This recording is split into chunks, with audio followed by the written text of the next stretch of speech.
Bharat Keshari doctor Shyamaprasad মুখোপাধ্যায়ের ১২৫তম জন্মজয়ন্তী উপলক্ষে হাওড়া জেলা প্রশাসনের উদ্যোগে সরস সদনে এক অনুষ্ঠানের আয়োজন করা হয়।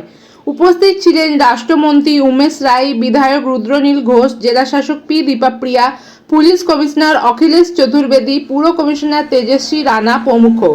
তথ্য ও সংস্কৃতি দপ্তরের সহযোগিতায় শ্যামাপ্রসাদের জীবনীর উপর এক চিত্র প্রদর্শনী সহ সঙ্গীত নৃত্য পরিবেশন ছিল অনুষ্ঠানের অঙ্গ।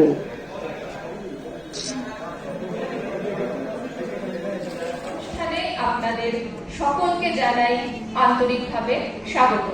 আমাদের মাননীয় মন্ত্রী শ্রী উমেশ রায় মহাশয়।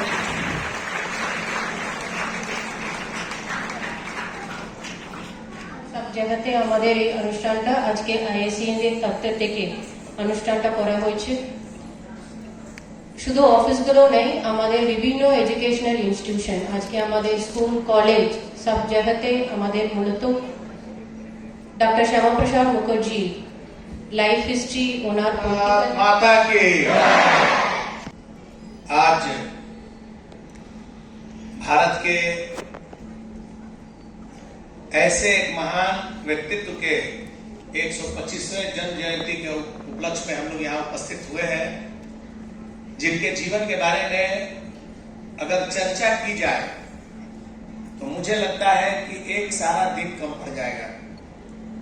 और चर्चा करना आवश्यक भी है, क्योंकि जब तक आप अपने मनीषियों को नहीं पहचानेंगे, उनके सामाजिक और राजनीतिक अवदान को नहीं जानेंगे, तब तक आपका भविष्य कभी भी सुनिश्चित और समृद्ध नहीं हो सकता है। ऐसे में उनका जीवन शुरू हुआ।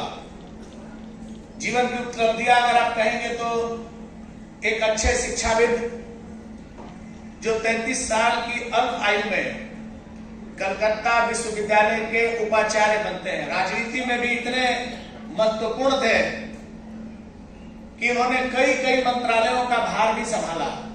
लेकिन जब बात राष्ट्र प्रेम की आई, जब देश के स्वाभिमान से विषय टकराया, तो बिना कुछ सोचे उन्होंने सीधे सीधे सारे पदों को ठुकराकर भारत को बचाने के लिए एक नए राष्ट्रवादी राजनीतिक दल का गठन करने का निर्णय किया। बाबार नाम जिज्ञासा करा হয় আমরা অনেকেই বলতে পারি না। এটা মনে রেখে দেওয়া যেন কোনো বিরাট বড় একটা কাজ নয়, এটা যেন কোনো একটা অপরাধ নয় বা ভুল নয়। এইভাবেই আমাদের সমাজে আমরা যেন অনেকেই বড় হয়ে উঠি। কাজে তো লাগে না, ম্যাক্সিমাম দাদুর নাম অব্দি কাজে লাগে। তো তাই আমরা অনেকে ভুলে গেছি। কিন্তু এই ভুলে যাওয়ার সময় মুখোপাধ্যায় না থাকতেন, তাহলে আমরা হয়তো কেন নিশ্চিত আমাদের পরিচয় হতো আমরা পাকিস্তানি কিংবা বাংলাদেশের মানুষ বা বাংলাদেশি। আমি ধন্যবাদ জানাবো মানুষের আশীর্বাদে পশ্চিমবঙ্গে যে নতুন সরকার নতুন দিশা নিয়ে এসেছেন,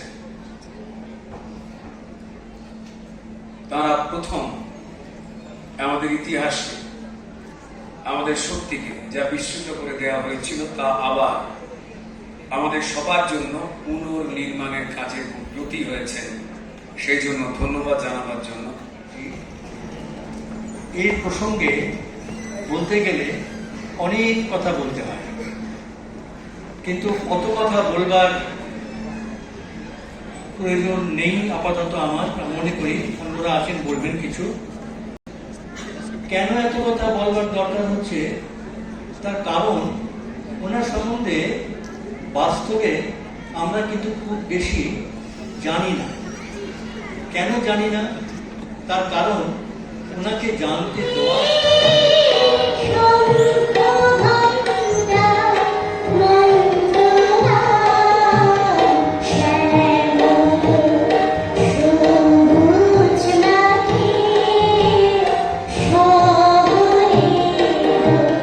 Yeah.